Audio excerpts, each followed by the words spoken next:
Hello guys and welcome to our reading lesson. Today we are going to read for grammar. We'll take a short story and read it together, and of course pay attention to grammar. So you will start learning grammar from context and not from an exercise book or grammar book. And that's the best way to learn grammar. First you find that grammar in the context, in the story, and then you figure out the rules. And I will explain those rules a bit later after we finish reading the story. So the story will be right here. You can read it with me, and then of course you can read it after the lesson, but I want you to read the story out loud. So you need to say the words, not just to keep them in your head, but say them out loud. That's the best way to learn, of course. And right here on that blackboard, I'm going to post and write some explanation of words, phrases, and collocations, all right? But before we start, I just wanted to remind you about a free PDF I prepared for you. So these are the tools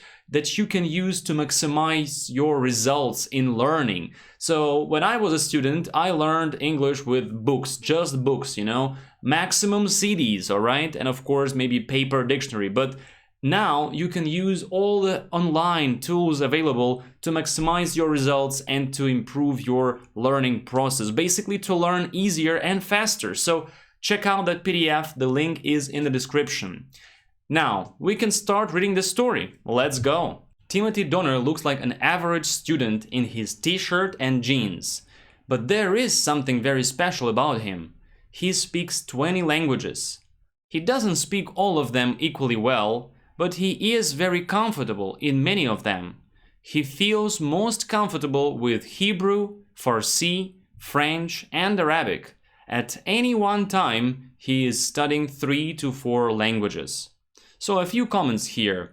He looks, he speaks, he feels, he doesn't speak. That is all present simple. And then there is or he is, that's a verb to be in present simple.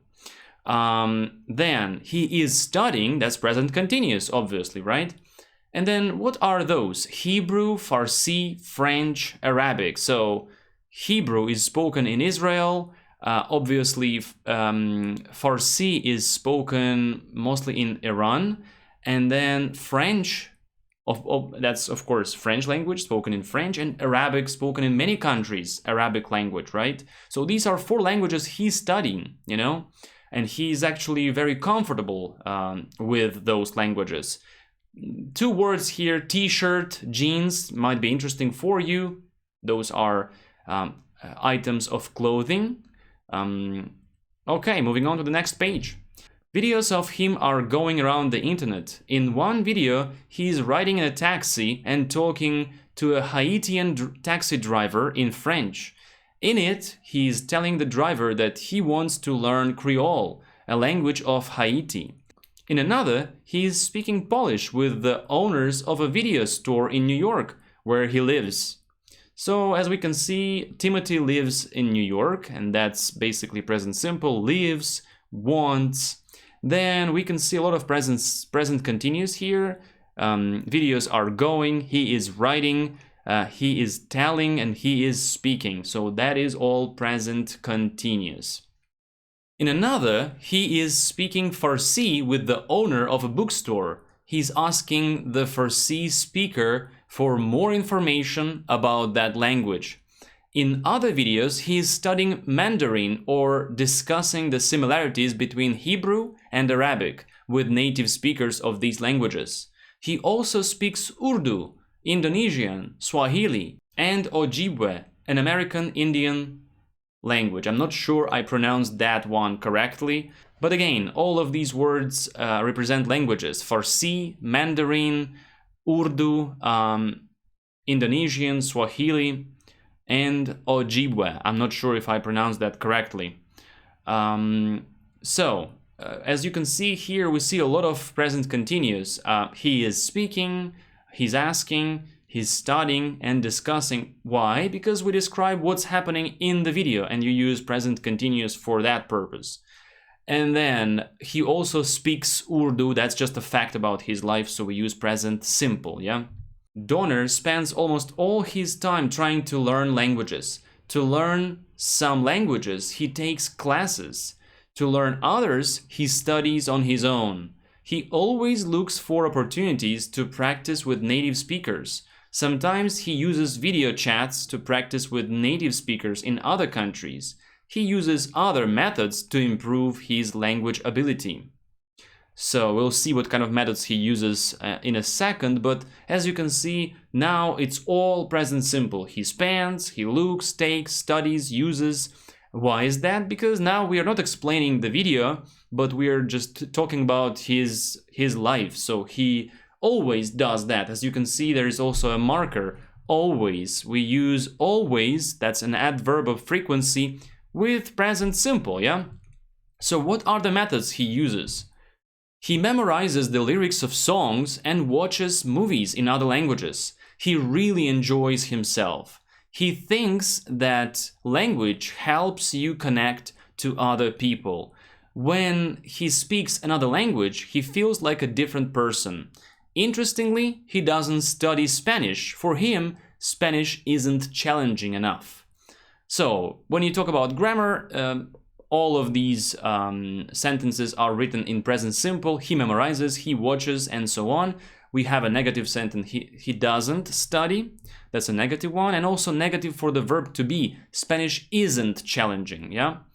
And something to mention here, native speakers are the people whose mother tongue is the language we are talking about, yeah? That's their mother tongue, native language, yeah? Okay guys, I hope you enjoyed the story. Now let's work a bit with grammar and explain some things. So let's talk about verb to be. You can see that in this text we use verb to be very often. So we use verb to be for a description. Timothy is smart, yeah? Or Timothy is very comfortable maybe, yeah, with something.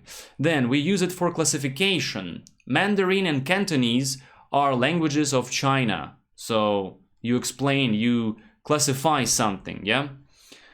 Then we use also verb to be for location. Haiti is southeast of Florida.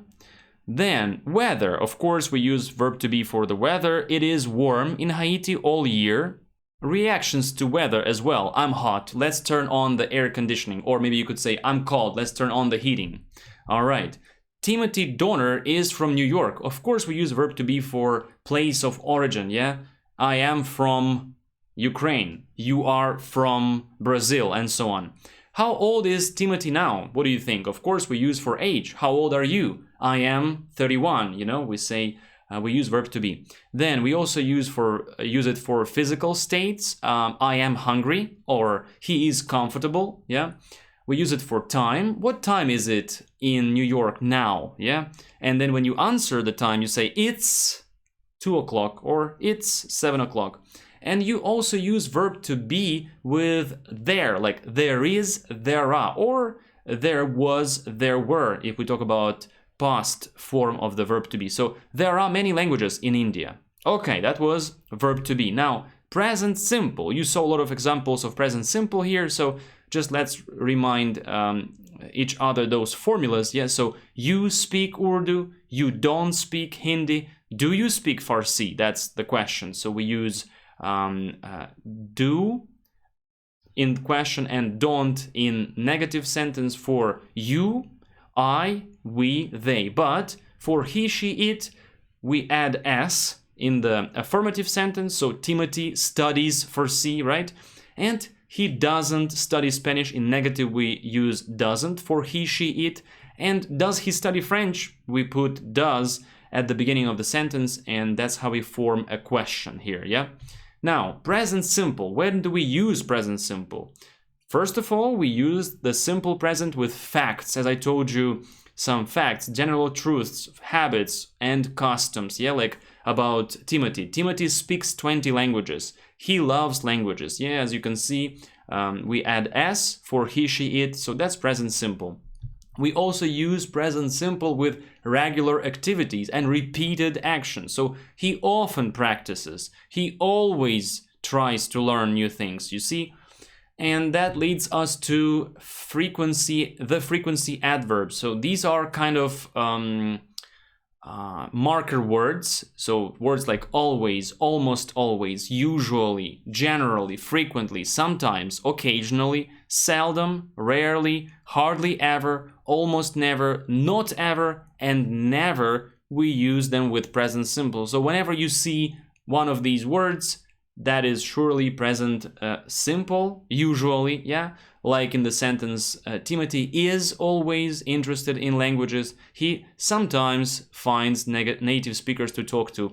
Another top tip for you is that you place frequency adverbs after the verb to be, just like here, Timothy is always, but you place them before the verb, like sometimes finds, he sometimes finds something, you see? All right. Next pro tip, and that is something that people always confuse. So verb to be and other verbs, you have to differentiate them and you have to separate them in your mind, and never forget that we use verb to be for all of those aforementioned purposes like weather, age, time, location. So we say he is a hyperpolyglot. It means he knows a lot of languages. So here we don't have any action, we just classify or name something. He is a hyperpolyglot. But then we say he studies languages. You see, studies, that's a verb already. I mean, it might look so easy for you, but lots of people confuse this. So do not confuse the verb to be and other verbs. Another example here, you are at the office. It's your location. You are at the office. It's a fact, yeah, but then you work at the office. That's already an action, and you don't have to use, you shouldn't use the verb to be here. You just say you work, but then you are. So he is, but he studies. You are, you work. Know the difference, yeah? Next, present continuous. Obviously the form, we use am, is, are plus verb ing. So we are reading.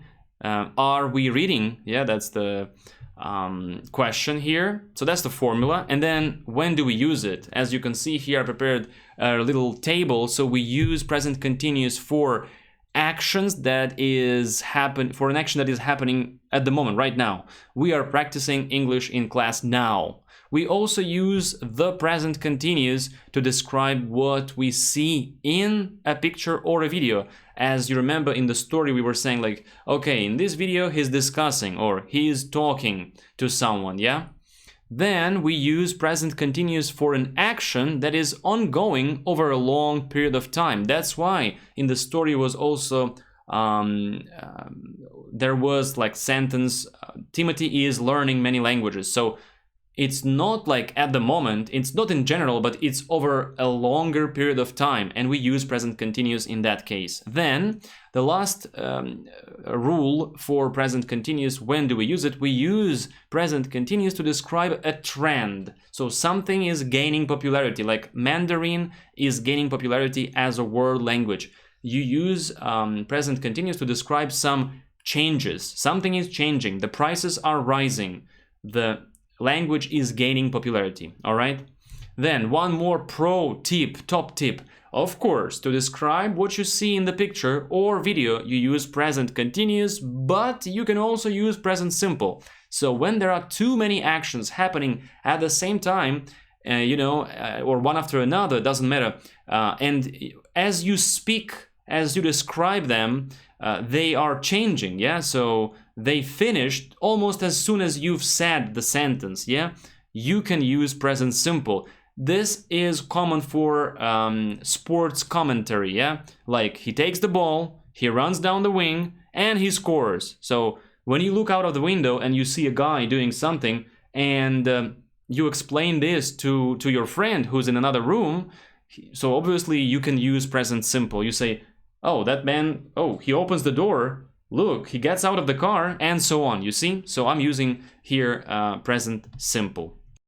As you can see, you can learn English through reading, and you can improve your grammar, pronunciation, and even speaking, because I told you to read out loud. So you can come back to the story and read this story again out loud. Pay attention to all of those grammar structures like present simple, verb to be, and present continuous. I'm excited to share something else with you. As you can see, reading can help you maximize your results and you can learn even faster. I've been working on this for the last 3 months and finally it's done. So it's a freedom reading course. I talked to you today about all the benefits of reading and how you can improve your language through reading. So in this course that I prepared, you have everything you need to start reading and start improving your English. So you start with a level test, you take the level test, then you see me reading and leading the way. Then you take all the tools that you need for effective learning. And the books. Yes, you heard me right, the course includes the books of each level. So the course is ready, you can start today. Check out, the link is in the description. Remember, stay curious and I'll catch you on the flip side.